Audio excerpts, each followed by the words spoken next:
In CIST 2510, Chapter 7, you're going to learn how to increase productivity by creating and using Dreamweaver templates. A lot of the Chapter 7 is a lot of hands-on as you'll work through multiple assignments through this. First, we'll look at creating a Dreamweaver template. So in this exercise, you're going to open a file that matches the layout that's been created in Lesson 6. You'll examine for various components appearing in the layout. Then you'll identify the areas of the page that should appear on all the child pages created from that template, and which areas should be changeable. Now, pages built from this template can be updated automatically by Dreamweaver, whatever changes are made to the file and saved. This is a similar technique to using templates in other programs like Word or Excel.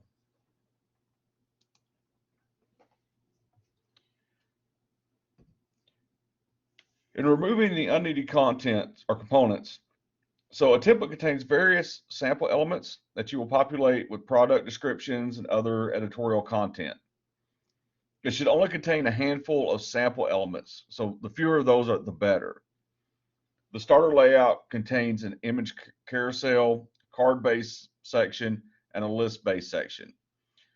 So at most, you will only need one row for each of the letter components.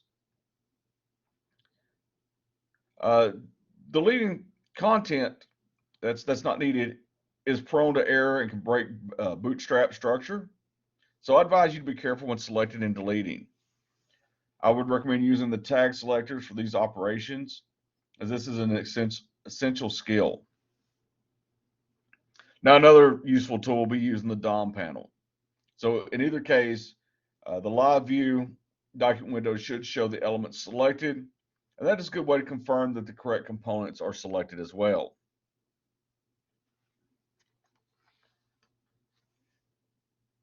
You should expect to see when the selected component is deleted.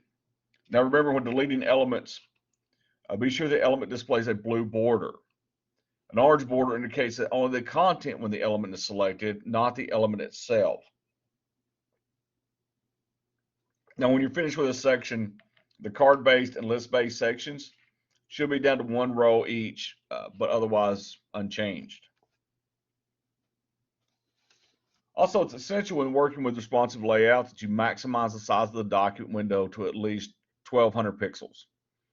Now, if you're working on most laptops, you may find that difficult, if not impossible, with Dreamweaver, if that screen does not support that screen size.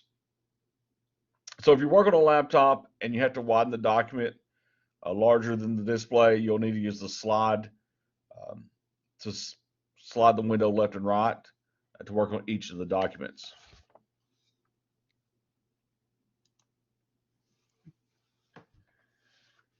In the modifying a bootstrap layout exercise, the basic structure of some of the subcomponents has been altered to adapt to the actual content.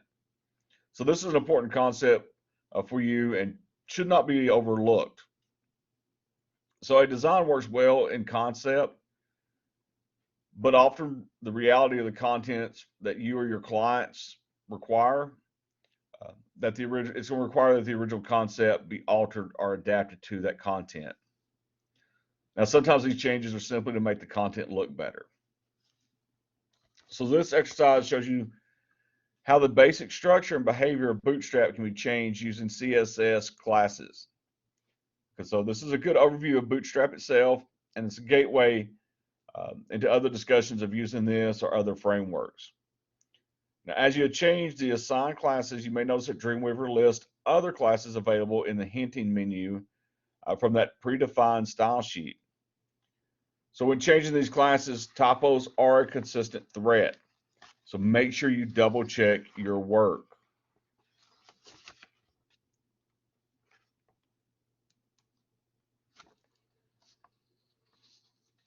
So modifying text formatting in a Bootstrap element.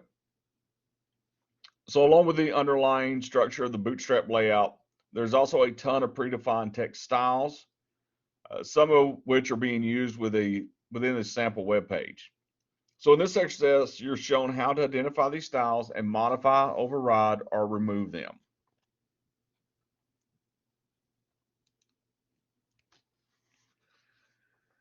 Templates usually contain content that's passed through to child pages. Now, some of that content changes on a per page basis, and some does not. The content that doesn't change, such as the company's name, logo, phone number, address, that's called boilerplate. The items that appear in the template that are intended to be replaced are called placeholder content. You should be aware of how these two items differ. Placeholder content has to be inserted into editable regions, while the boilerplate is added to areas that are locked.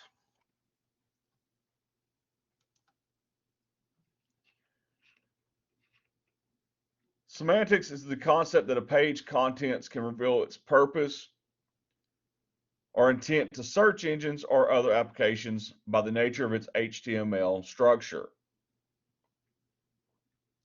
For example, a nav element should contain a navigation menu. So in this exercise can correct some of the semantic errors in the page.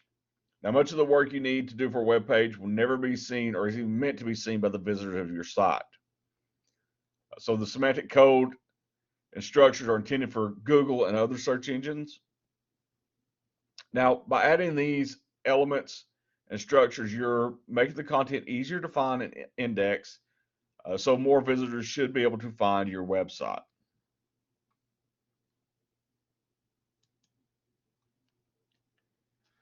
Now, like semantic code, metadata is added to a web page to appeal to the search engines. Google's changed its focus and its algorithms many times over the years, and the things they're looking for has changed with them. So at first they look for keywords, titles, and descriptions. Then they ignore those items or downgraded their significance. And then as the algorithms have gotten more sophisticated, the search engines have weighed various aspects of the code and actual page content in different ways. Now, today, the titles, descriptions, keywords are once more important. But these items must conform to the actual content of the page. So various websites have been demoted or even blacklisted for trying to trick search engines into increasing their visibility on the web pages, on the search results. And they've been trying to do this through unethical ways.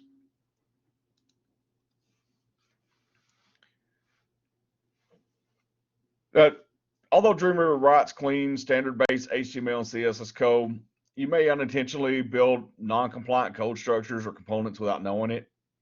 So Dreamweaver provides the ability to check your code against known standards to see if it complies. This is something that should be a goal of every web designer, is to build competent pages or compliant pages. This may something be a job requirement for you. Usually it does have a way to upload into the W3C validator and get the notifications. You can also go to the W3, do a search for the W3 validator and upload your code as well.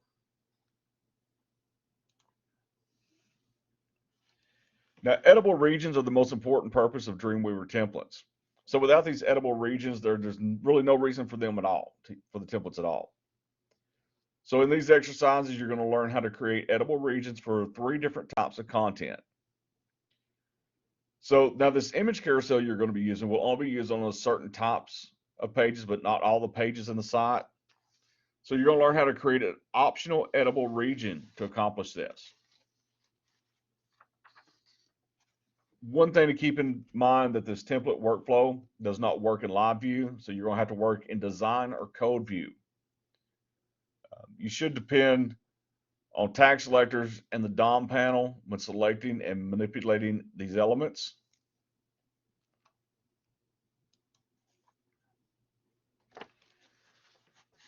Now, all pages for the website will be developed from child pages of this template. Site templates can be accessed from the Assets panel, as well as going through the New Page dialog. The changes you make in both editable and locked regions of the template are compared in this exercise. It is important for you to understand that these templates will update only areas within locked regions. Content that's inserted into editable regions of your child pages will not be altered when the templates are updated. So in this exercise, you're going to be led through the process of creating a child page from the template. So you're going to open various text files, move content into the child page. The examples in this lesson are given using the Microsoft Word. Now, sometimes, depending on the programs, you may have issues being able to copy and paste. So that's going to vary. You should have no problem copying from Microsoft Word into Dreamweaver. There may be some formatting issues from time to time you'll run into doing this technique. So things like bold, italics, paragraph breaks, the structure, those may not copy over and paste over. So it may be something, especially if you're going from different operating systems as well. So if you're going through a Windows or to a Mac OS, so that may have some issues even if you're using the same program. So the template file is automatically moved in the templates folder, and it's going to be given the .dwt extension. Now Dreamweaver rewrites any of the existing hyperlinks since that file is now stored into a subfolder. I also want to remind you that only Dreamweaver honors the locked regions of that template. So if you open that template with in another editor, all the code is going to be editable at that point.